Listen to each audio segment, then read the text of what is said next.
In a lush, green forest where surprises bloom like flowers lived a big, happy elephant family. In this magical place, sunlight dappled through the leaves, birds sang their morning songs, and every animal awoke with a smile. But on this particular day, something was different. The youngest of the elephant family, our little baby elephant, had woken up with a big, grumpy cloud over his head. His mom and dad were excitedly planning a wonderful family trip, but the baby elephant, not so much.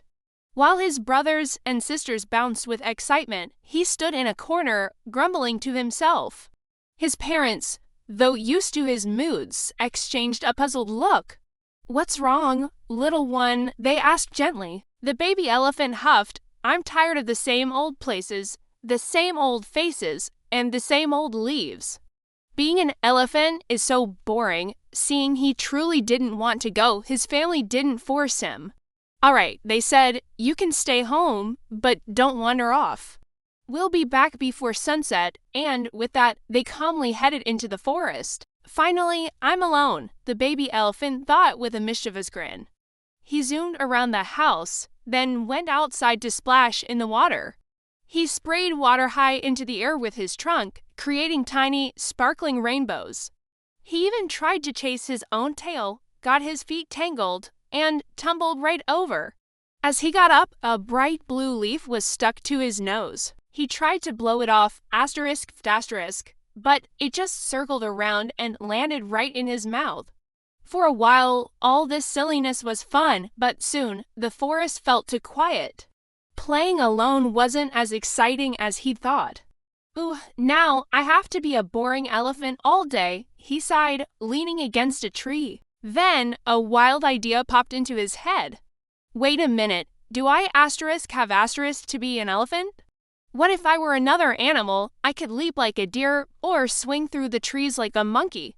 Maybe I could be a tiny squirrel and sneak anywhere, or maybe I could even fly." His eyes widened with excitement. Just then, a graceful deer hopped by, gliding effortlessly through the trees. "That's it," he declared. "I'm going to be a deer." He tried to leap and bound just like the deer, but his big, clumsy feet got all tangled up, and he fell flat on his face, his trunk buried in the dirt.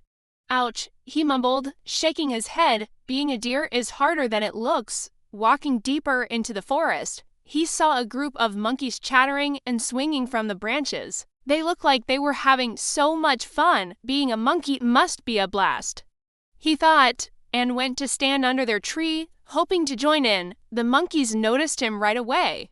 One jumped on his back, another grabbed his trunk, one pulled his ear, and another even threw a coconut at his head. This wasn't playing, it was chaos. He couldn't swing away like they could, and he was getting hurt. With a mighty swing of his trunk, he shooed them away and found a quiet spot to rest.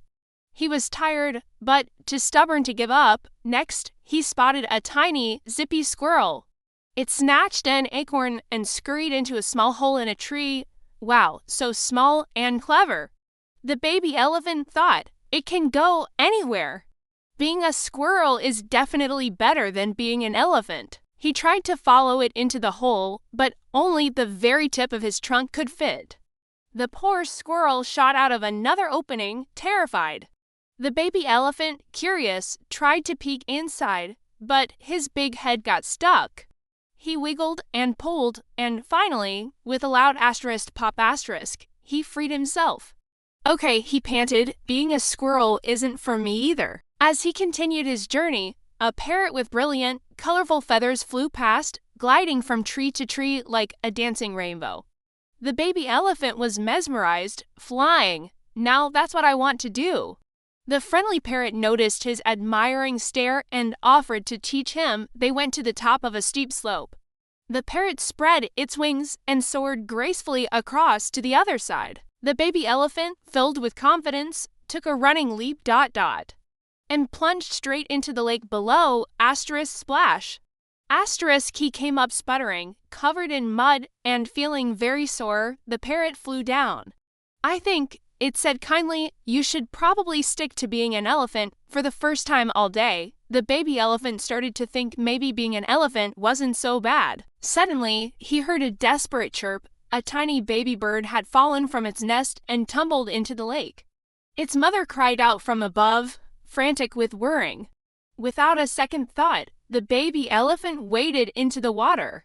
He dipped his long trunk in, searching carefully. A moment later, he lifted his trunk, and there, at the very tip, was the tiny, shivering baby bird. He gently placed it on the shore. The mother bird swooped down, her eyes filled with tears of gratitude. "Thank you, you saved my baby," she chirped. Hearing those words, a warm, wonderful feeling spread through the baby elephant's chest. He finally understood he didn't need to be someone else. He was special just the way he was. As the sun began to set, he started for home. On his way, he saw the parrot flying freely, the squirrel gathering nuts, the monkeys playing, and the deer leaping through the woods. But he wasn't jealous anymore. All he could think about was seeing his family. He couldn't wait to give them a big hug and tell them he was sorry for being so stubborn. Because now he knew being an elephant was the most beautiful thing in the world. Thank you so much for joining us on this little adventure. If you love this story, don't forget to like, share, and subscribe for more tales from the forest. See you next time.